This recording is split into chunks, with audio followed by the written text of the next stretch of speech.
আমার মুসলমান বন্ধুরা গভীর মনোযোগ। হযরত হাসান ইবনে সাবিত রাদিয়াল্লাহু তাআলা আনহু আল্লাহর নবীর কাছে এসে বলেন, ইয়া রাসূলুল্লাহ, ইয়া হাবিবাল্লাহ, যদি আপনি অনুমতি দেন তাহলে আপনার শানে একটা কবিতা বলবো। তখন আল্লাহর পয়গম্বর অনুমতি দিলেন। হাসান ইবনে সাবিত রাদিয়াল্লাহু তাআলা আনহু বলেন, ওয়া আহসানু মিনকা লাম তারাকাতু আইনি, ওয়া আহসানু মিনকা লাম তারাকাতু আইনি, ওয়া আজমালা মিনকা লাম তালিদিন নিসাউ, খুলিকতা মুবাররাআম মিন কুল্লি আইবিন কাআন্নাকা কাদ খুলিকতা কামা তাশা।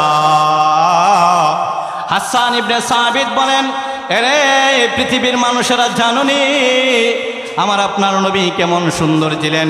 হাসান ইবনে সাবিত বলেন, ওয়া আহসানা মিনকা লাম তারাকাতু আইনি, আমার চক্ষু কোনোদিন আমার রাসূলের চাইতে সুন্দর কোনো মানুষকে দেখে নাই। ওয়া আহসানা মিনকা লাম তারাকাতু আইনি, ওয়া আজমালা মিনকা লাম তালিদিন নিসাউ, কারণ পৃথিবীর কোনো মা এত সুন্দর সন্তান কোনোদিন প্রসব করে নাই। আল্লাহ কেমন যেন নবীকে সমস্ত ত্রুটি থেকে মুক্ত করে আল্লাহর ইচ্ছা অনুযায়ী সৃষ্টি করেছে। এখানেই শেষ নয় রে নবীর উম্মত, আমার নবীর সৌন্দর্য কেমন ছিল। আম্মা জান আয়েশা রাদিয়াল্লাহু তাআলা আনহা বলেন, লাওয়াহি জুলাইখা লাউরানিনা জাবিনাহু লাআথারনা বিত্তাকতিইস সুদূর আলাল ইয়াদি। পৃথিবীর মানুষেরা ইউসুফ আলাইহিস সালাতু ওয়াস সালামের সৌন্দর্য দেখে মিশরের মহিলারা হাত কাটলো।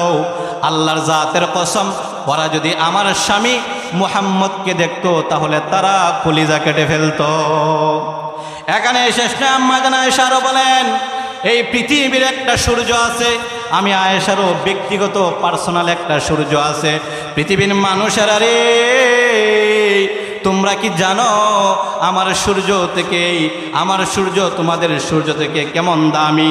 আম্মা জান আয়েশা বলেন, আমি একদিন এশারের পরে আমার রুমের মধ্যে সেলাই করতেছিলাম, এমতো অবস্থায় আমার হাত থেকে আমার সুইটা জমিনের মধ্যে পড়ে যায়। কিন্তু আমি খুঁজতেছি, কিন্তু খুঁজতে খুঁজতে সুইটা পাই নাই। হঠাৎ করে এই মুহূর্তে আমার আপনার নবী মুহাম্মদুর রাসূলুল্লাহ সাল্লাল্লাহু আলাইহি ওয়াসাল্লাম আমার রুমের মধ্যে আগমন করার সঙ্গে সঙ্গে রাসূলের চেহারার আলোতে আমি আমার হারানো সুই খুঁজে পেয়ে গেলাম। এত সুন্দর ছিলেন আমার আপনার নবী। এই জন্য যুবক সমাজ, যদি আজকে আমাদের যুব সমাজ সৌন্দর্যের জন্য যদি আত্মহত্যা করতে হয়, আজকে আমাদের সমাজ সৌন্দর্যের পিছনে পাগল, যদি সৌন্দর্যের জন্য যদি কোথাও জীবন দিতে হয়, ইতিহাস সাক্ষী দেয়, কোরআন সাক্ষী দেয়, হাদিস সাক্ষী দেয়, আসমান সাক্ষী দেয়, জমিন সাক্ষী দেয়, কুল কায়নাত সাক্ষী দেয় যে সৌন্দর্যের প্রতি উদ্বুদ্ধ হয়ে যদি আত্মহত্যা করতে হয়, জীবন দিতে হয়, তাহলে আমার নবীর সৌন্দর্যের জন্য জীবন দিতে হবে। এই জন্য মুসলমান সব দিক থেকেই আল্লাহ রাব্বুল আলামিন আমাদের নবীকে শ্রেষ্ঠত্ব দিয়েছেন। আল্লাহ রাব্বুল আলামিন সেই নবীর উম্মত হিসেবে আমাদেরকে কবুল করেছেন। এই জন্য আমরা সৌভাগ্যবান। আল্লাহ রাব্বুল আলামিন আমাদের সকলকে রাসূলের অনুসরণ করে চলার তৌফিক দান করুক। ওয়া আখির দাওয়ানা আলহামদুলিল্লাহি রাব্বিল আলামিন। আসসালামু আলাইকুম ওয়া রাহমাতুল্লাহ।